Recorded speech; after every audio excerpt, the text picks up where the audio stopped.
Hello everybody and welcome to the ZRL. Here we are at Sonoma Raceway for round 2 of the Datsun LM Championship. My name is Chris and joined here with me today is my co-host Benjamin. Hello all and welcome. We have an exciting day of racing ahead of us. The drivers will be completing 2 7-lap races today. However, the second race holds higher stakes, as it offers more points than race 1. And with that, let's look at the starting lineup for today's race. Starting on pole today is the number 4 car driven by Ethan. Behind him we have Caleb driving the number 45 Datsun. In the third position is Zach in the number 40. And rounding out the grid is the number 92 car of Sylvester. And with that, the cars are approaching the line and we are about to get underway. There's the green flag and we're off. Caleb goes up the inside into turn 1. Let's see if Ethan can hold him off into turn 2. Caleb clears him for the lead. Caleb swings out wide. They all fall in line heading towards turn 3. From Caleb, it's Ethan, Zach, then Sylvester. Zach looks to the inside, thinks better of it. And Ethan dive bombs the number 45. They touch, and he retakes the lead of the race. Caleb falls back to third as number 40 takes second place. Oh, I'm sure Caleb is not happy with that move. Surely not. Oh, Ethan locks the brakes and Zach rear ends him. Caleb retaliates and hits Ethan's door. Something seems off with that number 4 car. They all manage to keep it on the track as they head to the drag straight. Ethan loses the rear, causing Zach to take evasive action and opening the door for the number 45 of Caleb. I think you're right, Ben. I don't like the looks of that car. Let's see if it's just cold tires or if it's a major problem down the road. As they head into the S's, Caleb is pulling a bit of a gap as we see a battle or second place brewing.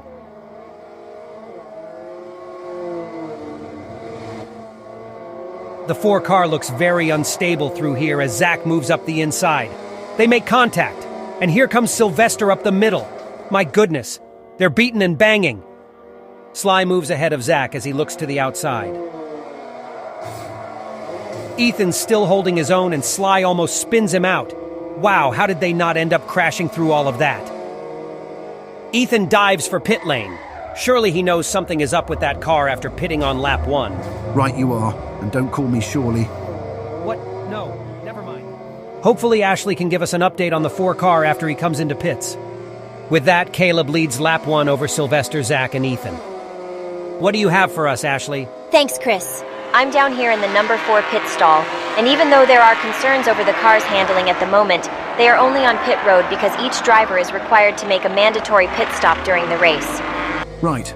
We seem to have forgotten about that rule. Whoops. Thanks, Ashley, for reminding us about the mandatory pit stop rule. Interesting strategy here with the 4 car pitting so early. They would be in a prime position to take the win if a caution were to come out. So expect to see the rest of the field come into the pits here shortly, as Ethan kind of forced their hand with a very early stop. Looks like we may have a battle for the lead here soon, as Sylvester has been slowly reeling in the 45 of Caleb. Let's take another look at that 3-way battle for second place on the opening lap. Take us through it, Ben. Right, we see here that Ethan's rear end loses traction through the S's while Zach has a good run up the inside. However, they make contact which stunts their momentum and allowing Sylvester to come right up the middle. Now they're 3 wide in the S's, so of course there's going to be contact. How they manage to keep it together at the end there is beyond me. Excellent save. Excellent save indeed. Let's see if anyone takes their mandatory pit stop this lap up or if they continue to fight for the lead. Remember, the drivers get 1 bonus point for leading a lap and another bonus point if they lead the most laps. Zachary heads for pit lane as Caleb power slides around turn 10. Sly kept it really tight through there, which will give him a good run up the start straight. Caleb leads lap 2, followed by Sylvester, both of whom have yet to make their stop. Caleb looks very strong today, but Vester's not letting him out of his sight. Drama down here on pit road. The 40 car has stalled exiting his box, leaving him stranded in the middle of pit lane. He seems to be struggling to get it fired up again. Such a shame. Hate to see that. Oh, there he got it going again. And here comes Ethan to make the pass for third.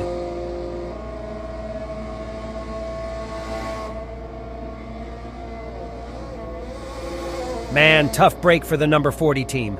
They're going to be hoping for a caution to come out, otherwise it may be a long race for them. And look at this. Sylvester has caught the leader.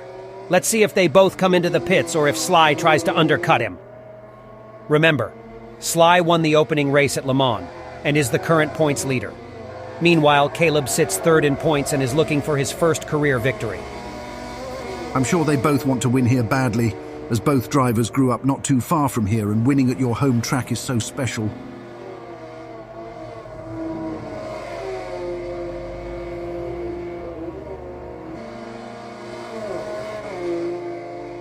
And they come in together. These stops are going to be crucial, as so much time can be gained or lost on pit road. Ashley? As Sly comes into his pit stall, his crew was telling him, "Do whatever the leader does." So he fell in line with the 45 in pit lane, and there he goes with a pretty quick stop. Thanks, Ash. The 92 crew with a time of 5.3 seconds. The 45 team needs no mistakes right here.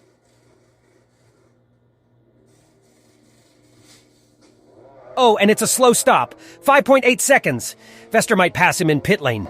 He does. The 45 crew must be kicking themselves after that. Caleb's going to have to put in some solid laps to gain back that time.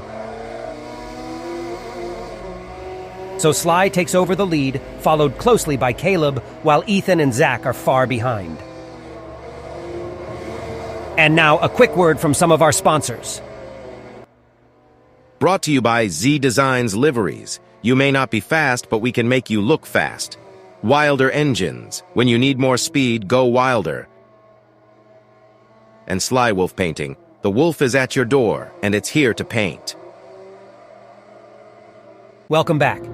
No change up front as we look back in the field and find Zach slowly gaining on the 4 car. Oh, Ethan has a massive drift. Can he save it? No, he can't.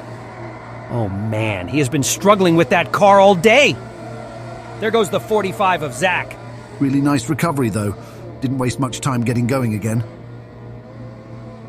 And that did not bring out a caution, as it was a lone car spin, and he didn't suffer any damage to his race car. Let's see if he has anything for Zach, or if he continues to struggle. I'm getting reports of high tempers in the garage between the 4 team and the 45 team. What's going on down there, Ashley? Well, Chris, a few members of the 4 crew walked over to Caleb's pit box and started a heated argument. I'm not sure what exactly was said. I did hear the word sabotage. And my understanding is that the 4 team purchased a number of parts from the 45 team for this specific race.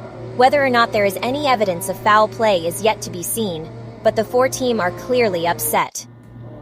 Well, that is, certainly an interesting development. That's something we'll have to monitor throughout the race.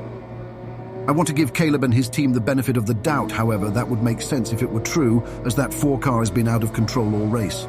If they were to find evidence of foul play or sabotage, what would be the disciplinary action they receive? Well, it would be a points deduction penalty. The driver would still keep his finishing position in the race, but they would be deducted a certain number of championship points, depending on the severity of the penalty. Right, well, let's get back to the action on track. We see Sly still out front with Caleb close behind.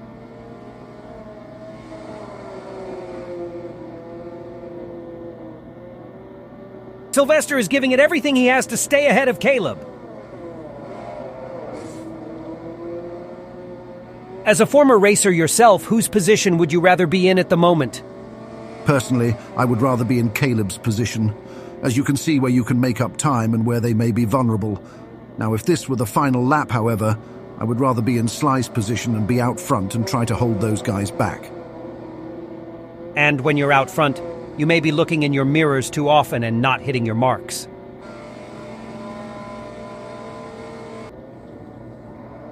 And Caleb goes up the inside and makes a brilliant pass for the lead.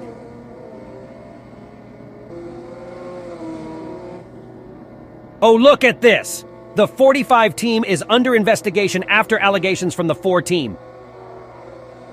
Man, after just taking the lead, that is not what they want to hear. Not at all. Watch Sylvester as we get to turn 10, as he may try for a move down the inside.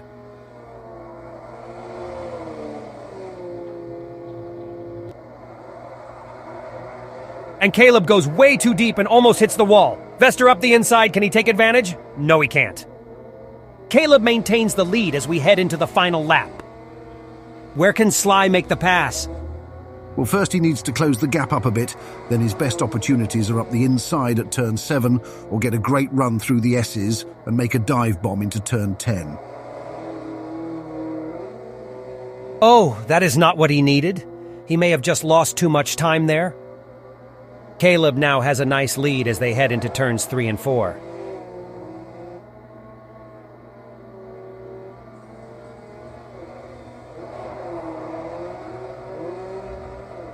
And Sly goes off again at turn 4. He is trying everything.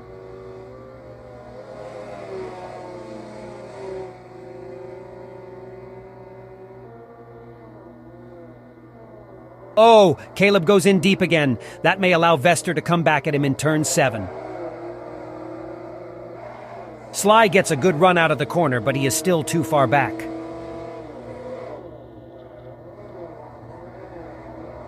Caleb makes a bobble, and Sly is right there. The race is on.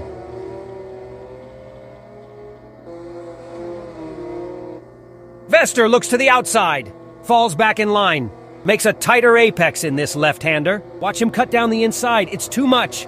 He cuts through the grass and loses time. Now he's only going to get one more chance to take the win. He needs to outbrake Caleb in turn 10 if he has any hopes of winning.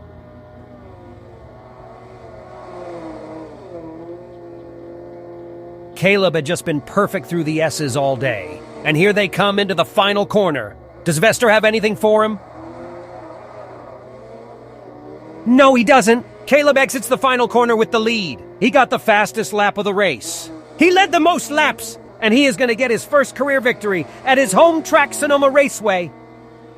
Followed by Sylvester. Zachary comes home third, and Ethan, after a very rough day, finishes in 4th place. Let's take a look at the results of both races. Unfortunately, we lost the footage from race 2 due to someone, Ben spilling their tea over the equipment. Sorry about that, folks. Just as in race 1, Caleb scored the victory for race 2, becoming the first driver to win multiple races in the ZRL. Zachary came in 2nd place, leading for 2 laps and securing the fastest lap of race 2. While Ethan came home in 3rd, followed by Sylvester in 4th place. And here are the official point standings after round 2 of the Datsun LM Championship. And we have got confirmation by ZRL that Caleb's team did indeed intentionally sabotage Ethan's tuning setup for this race, and he has subsequently docked 5 championship points. Caleb takes the points lead even after the penalty with 43 points, followed by Sylvester with 42 and Zach not far behind with 40. Unfortunately, Ethan lost a lot of points with a car that was just unable to compete. Right, well that does it for the broadcast today. Thank you all for tuning into the ZRL. We'll see you for round 3 at Laguna Seca.